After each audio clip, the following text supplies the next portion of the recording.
boats return to the Potomac for DC plane crash recovery, because nothing says crisis like a river hunt. The Potomac River is back in the headlines, but not for scenic paddleboarding or political scandal cleanups. This time, it's playing host to the grim and gut-wrenching aftermath of the nation's deadliest air disaster in nearly a quarter century. Nothing like a little Midair collision drama to remind everyone just how complicated Washington, D.C.'s airspace really is. Tragedy on the tarmac and in the sky. On Wednesday night, an American Airlines plane on final approach to Reagan National Airport had the misfortune of encountering an Army Black Hawk helicopter where it shouldn't have been. The result?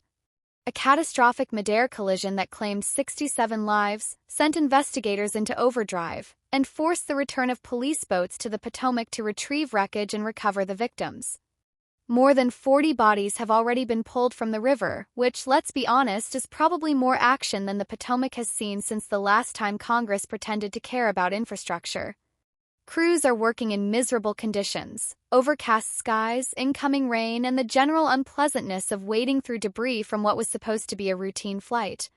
Investigators doing their best Sherlock impersonation. The National Transportation Safety Board, NTSB, is calling this an all-hands-on-deck event, which makes sense given the sheer scale of the disaster. The good news: they've already recovered the cockpit voice recorder and flight data recorder from the American Airlines jet, giving them a peek into the final moments before disaster struck.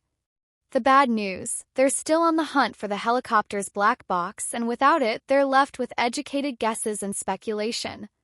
And we all know how well government agencies handle speculation. Defense Secretary Pete Hegseth assured Fox News that officials are looking into multiple factors, including altitude restrictions and whether the Army crew had its night vision goggles on. Because if there's one thing worse than flying into a commercial jet's path, it's doing it blind. Regulations? We'll get to them later.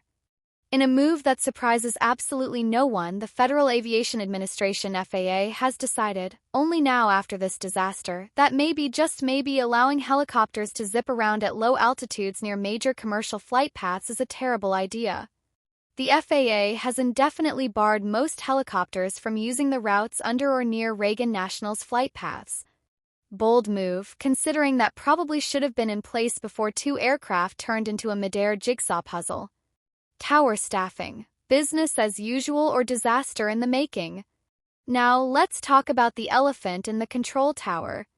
The FAA's own report reveals that only one air traffic controller was handling both helicopter coordination and plane arrivals/departures when the collision happened.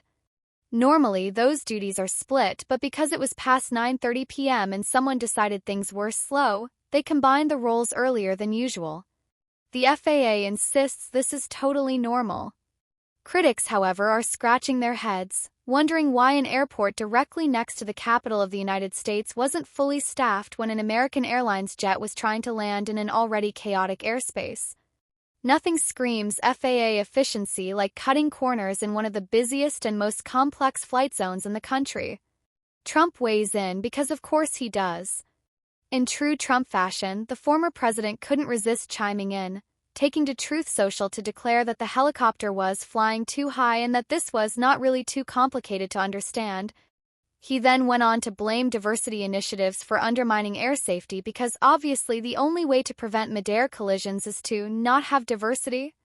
We'd explain the logic, but we left our tinfoil hats at home. Reagan National's airspace, a nightmare even on a good day. Let's be real, Reagan National's airspace is a mess on the best of days. It's a high-stakes juggling act of commercial airliners, military aircraft, and restricted zones around major government buildings. One minor misstep can lead to near disasters, and in this case, an actual disaster. In fact, just 24 hours before the crash, another regional jet had to abort its landing due to a military helicopter in its path. That one landed safely. This one didn't. Coincidence? Or just the inevitable result of treating one of the most complex airspaces in the world like a game of air traffic control Jenga? Final thoughts: will anything change? Aviation experts will, of course, reiterate that flying remains statistically safer than driving, and they'd be right. But that's not much comfort to the families of the 67 people who boarded their flights expecting to land safely, not end up as part of an ongoing recovery operation in the Potomac. The FAA will investigate.